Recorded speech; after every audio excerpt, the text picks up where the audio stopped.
is like a hurricane here in Duckburg. Race cars, lasers, aeroplanes. B-Marsh Boxing, you know what time it is. You already know.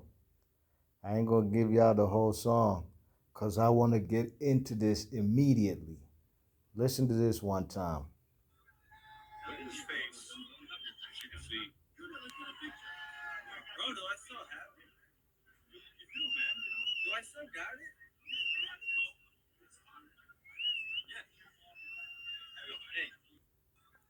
That's Teofimo Lopez doubting himself after that fight versus the Spaniard Sandor Martin, the guy who basically retired the man Mikey Garcia, man from Spain.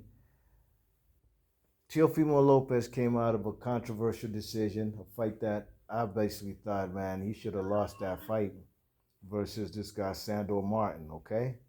Now, Teofimo Lopez, after that fight, got caught on the camera, got caught on the hot mic, asking his pops in his corner, do I still got it? Bro, do I still have it? See, Slim is doubting himself already because he know he really should have lost that fight.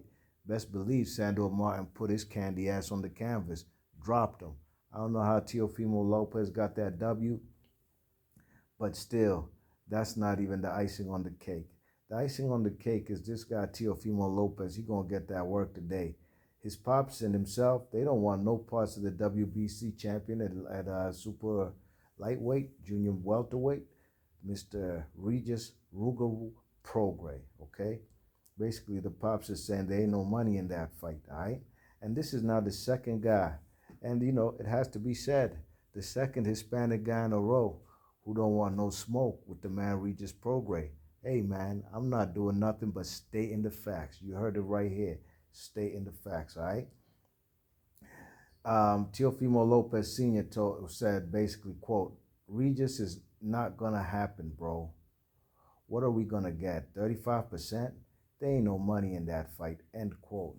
And it's so funny how the man Teofimo Lopez and his pops like to do a whole lot of contradictions and double standards, hypocrisy, because they said they basically took a whole lot of less money to fight the man,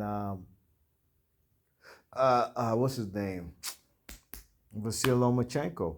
That's what they claimed. They lost X amount of dollars to take that fight, and they took the fight because they were not in it for the money. They're in it for the legacy. Great, wonderful. He put some money in my pocket that night. I believed he could beat the man Lomachenko on points, and that's exactly what he did. Great. Although he looked like ass in the last 5 rounds of that fight versus Vasyl Lomachenko, I guess that was that doubt kicking in after he had basically won the first 7 rounds. And, you know, I think the man Lomachenko, he himself doubted himself too. You know what I mean? Maybe he was scared of the quote-unquote so-called power that the man Teofimo Lopez has. But at the end of the day, with his pop saying that, you know, it's basically ducking. You know what I mean? You check it. This is the same thing the man, what's his name? Jose Ramirez said why he's not going to fight Regis Prograis, because being that the man Regis Prograis is the champion, Teofimo Lopez and or Jose Ramirez would be the mandatory challengers. You know, they would have to start their negotiations at 35%. That doesn't mean that they would end the negotiations with the man Regis Prograis getting the lion's share of 75%, while the challengers, in this case being Ramirez and Teofimo Lopez, could only accept 35. No, that's where you start your negotiations, you know what I mean? You know, Regis Prograis, you know, they didn't even want to dare go into negotiations with this guy, didn't even attempt to go into negotiations with Regis Prograis to possibly get a better split. You know, this is the same scenario that happened with Triple G and the man Danny Jacobs, you know what I mean? And Danny Jacobs negotiated, and he got himself a nice share of the purse. I believe it was a 55-45 split, you know what I mean? And this is something Regis Prograis was not given the option of going into negotiations with these two guys, you know what I mean? But we're going to leave Jose Ramirez up out of this because I already ethered his ass on the DuckTales that I did at the beach a couple weeks ago. You know what I mean? Go check out my video right here, my DuckTales series. You know what I mean?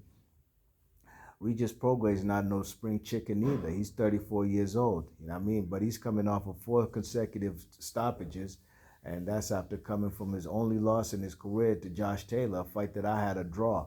You know what I mean, a fight that could have gone either way. But being that the fight, I believe, was in London, they gave the W to Josh Taylor.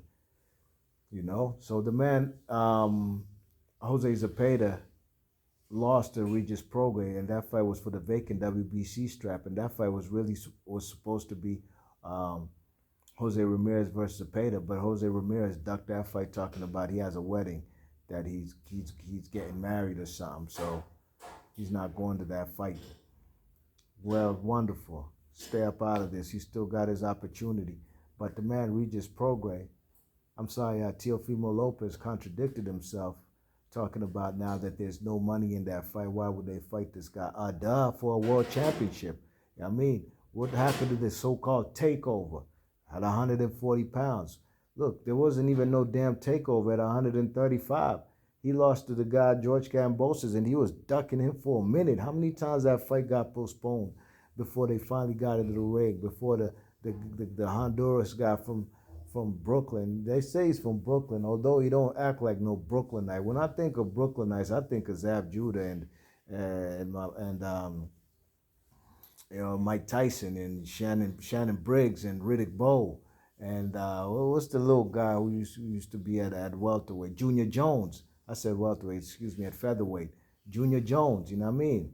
You know, I don't think of Regis Prograis being a guy from Brooklyn. Even Danny Jacobs is a guy from Brooklyn, you know what I mean? And this guy Teofimo Lopez, man, this guy is a lame-o.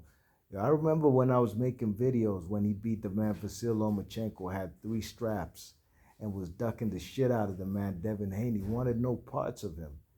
And his fans would come in my comment section, and I'm going to keep it tall with y'all because I got none to hide. The evidence is right there. Go back on my YouTube channel. I've got more racist remarks, more negative comments, and I don't care about negative comments as long as they're true, but calling me out of my name and throwing racial remarks, it came from the Hispanic fans, you know what I mean, and the Teofimo Lopez fans. I mean, it even came when they came for me when in my post-fight reaction to Sandor Martin versus Teofimo Lopez, you know what I mean? These guys are delusional. Your guy is a clown and a coward and a guy who's takeover. He's full of shit. And he's not who he claims he thought or thinks he is. You know? And they still try to come for me, although everybody who watched that fight with a clean heart know that man lost that fight. You check it. So him ducking this fight, it's a real it just shows where the man Teofimo Lopez is. Let me read you one more quote. Quote, and I believe this is from his pops. Quote, why are we going to fight Regis Prograis when we aren't going to get the money that we're supposed to get? End quote. You came off a loss to the man George Kambosos. Kambosos beat the shit out of him. He's looked like ass in his next couple fights. He looked bad against Sandor Martin. You know what I mean? He came into the 140-pound division calling out fellas like the man Regis Prograis. Now when Regis Prograis steps up to the plate and wants all the smoke, the guy don't want to challenge for the world title at 140 pounds, the WBC strap. You check it. That's a fight really the strap really and truly out of all the straps, WBC, IBF, WBA, WBO, that's really the money belt. That's where there's more money in them WBC fights, especially if they went into negotiations. You check it. But they don't want to do it. They don't want to fight the man Regis Prograis, and I know why. I mean, the kid ain't got no confidence in himself. Regis Prograis, even way before his loss to the man Josh Taylor, been coming for heads and knocking fellas out, and he's continuing to do that. You know what I mean?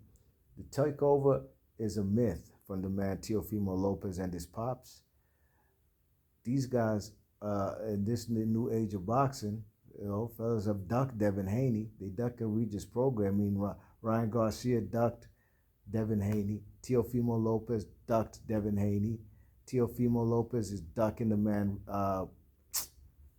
Regis Prograis. Jose Ramirez, sure enough, ducked Jose Zepeda and Regis Prograis. So what are these boxers about these days? Are they in it for the money? Because best believe, if the fight was supposed to be a 75-25 split for a vacant WBC strap versus Sandor Martin, I best believe Teofimo Lopez would have taken that bout. You know what I mean?